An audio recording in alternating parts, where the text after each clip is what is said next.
Hi, folks. Philosopher G.F.W. Hegel wrote about each age having its spirit, its Geist, its Zeitgeist, its dominant notion. Benedetto Croce wrote about the spirit of the 19th century, the Zeitgeist of the 19th century, as being liberty. I would look at a different one, specifically with England, I would anyway. This zeitgeist, this notion of progress as the dominant idea, one that was believed in, held manifest, and whether or not it was accurate, it was at the center. So let's talk about progress with a capital P as a big central idea. Let's start with 3 reasons not to believe in it in our context here. First one up for It Ain't Progress comes from Thomas Malthus. I have an excerpt on canvas from Malthus, piece written in 1798. And Malthus tells us that no, human life is inevitably miserable for most of us. It led Thomas Carlyle to refer to economics as the dismal science. Why? Well, the why in a moment. More Carlyle we'll talk about, is a little bit on Thomas Carlyle and Charles Dickens with the French Revolution. And then we'll throw in the grim and ugly side of the Industrial Revolution. Oh yes, all sorts of new and wonderful things, but at what cost?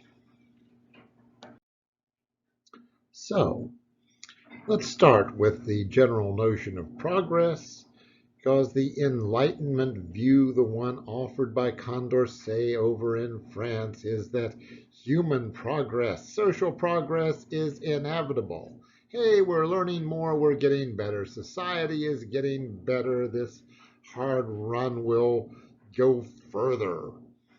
And indeed, 19th century England, well, experienced progress in various areas that we can measure. One was this Industrial Revolution. Gee, we get all sorts of things up to modern trains by the end of the century. All of these things that made travel easier and faster, things that potentially made food more accessible. The reality is different on that. It made work easier, expanded the middle class, all that stuff. And we see an expansion of the British voting franchise. Yes, England went from being very much an aristocratic society to a democratic republic. Steps toward universal literacy, amazing. Beginning of the 19th century, well, you would call Britain a literate society. By the end, really was, over 90% of the population could, at least in a rudimentary fashion, read and write. Britain was also very prosperous, but a lot of that has to do with foreign ventures, with exploitation of India and such, which I really don't want to call progress, regardless of what they thought of it. But Thomas Malthus tells us, oh, wait a minute here, we're going to put on the brakes. Yes, population by its very nature increases geometrically. 2 rabbits, 4 rabbits, 8 rabbits, 16 rabbits. Hey, do a geometrical progression sometime. Tell you what, start by putting 1 penny on the first square of a chessboard, 2 on the second, 4 on the third.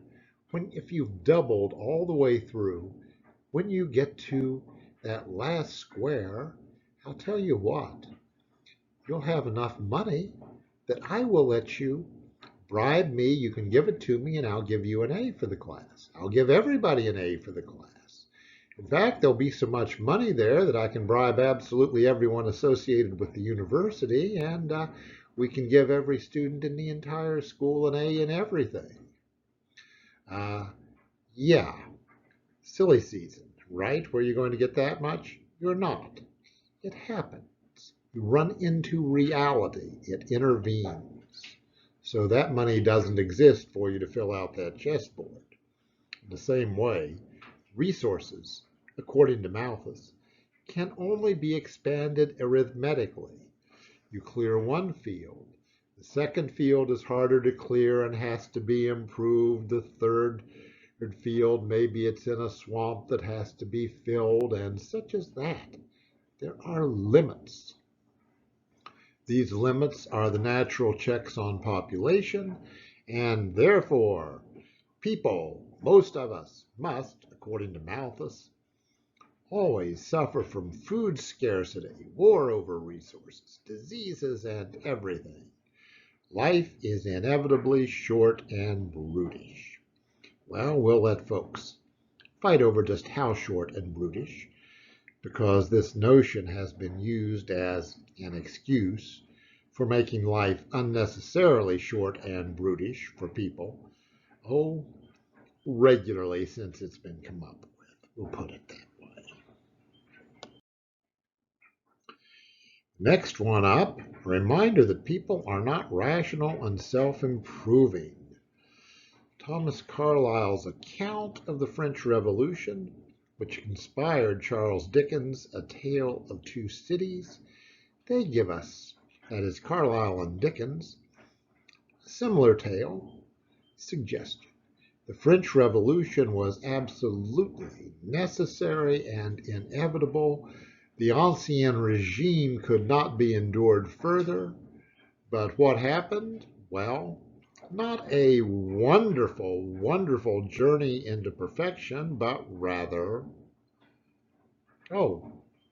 initial reforms, followed by pressures, extremes, bloodbath, revenge, corruption, the human will to power, guillotine killing hundreds of people a day, or over 100 people a day anyway, the streets of Paris, the gutters running with blood, quite literally doing so. So, progress may be possible, but requires restraint and balance and self-sacrifice. Then there is our passion for mammon, wealth. We worship that little demigod, a fallen angel, demon, mammon. And what is mammon? Money. Read the assigned Carlyle section. As Carlyle suggests, humans worship a false god, mammon. As long as we worship that false deity, that idol, life will be miserable. Dickens in A Christmas Carol. All of you are familiar with that. Everybody has seen a film version of A Christmas Carol. And its message, capitalism is short-sighted, selfish, contains the roots of its own demise. An unchecked worship of mammon, yes, creates and malnourishes those figures, ignorance, and want. Those little figures of destruction. Under the robes of our Christmas present, they're there, ready to enter everyone's life and destroy it. Dickens says that middle-class life's good. Look at Scrooge's nephew Fred. He's fine. He's a good person. But what makes him a good person? He is kind. He is generous.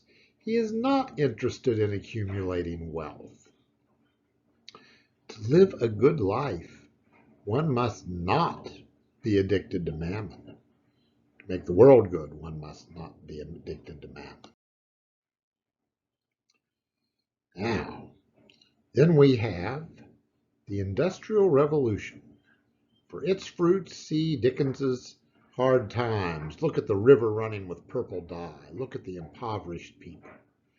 Contrast that romanticized rural landscape of George Eliot's or Anthony Trollope's fiction. We'll look at a little bit of Eliot's with any accounts of those London streets. Late 19th century, choking London fog, described by George Gissing. As John Ruskin noted, what good are cheap stockings when the very fabric of life has been made ugly, destroyed? Plus, the 19th century in England featured economic rebellion, obviously, from exploited, starving workers. These ranged from the Chartist movement and various socialist ventures to threats of revolution.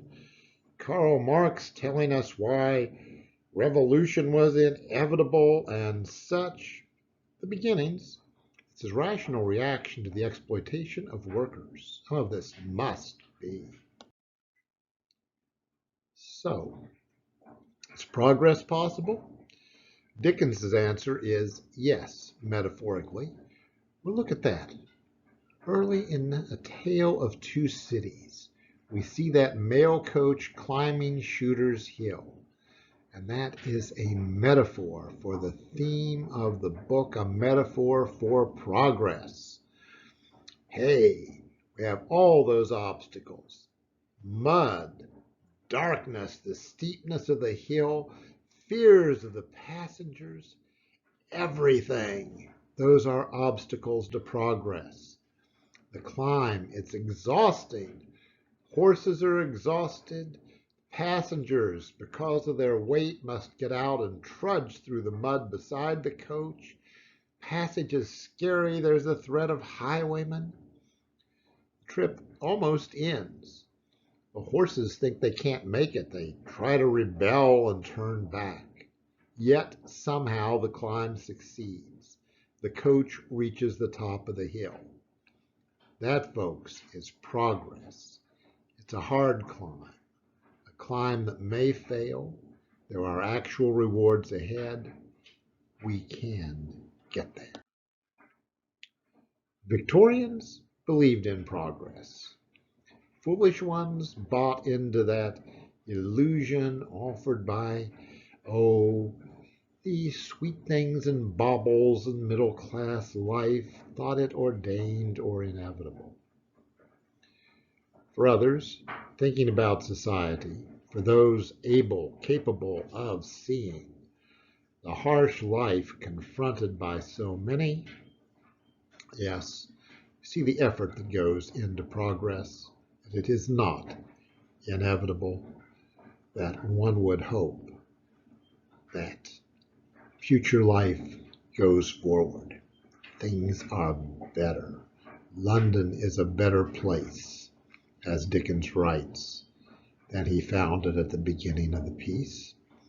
Paris is much better. France, stable government and such, much like England's, instead of the place with the horrors of the Ancien regime or the place with the bloodbath of the French Revolution. Progress, 19th century theme and image. Thanks, folks.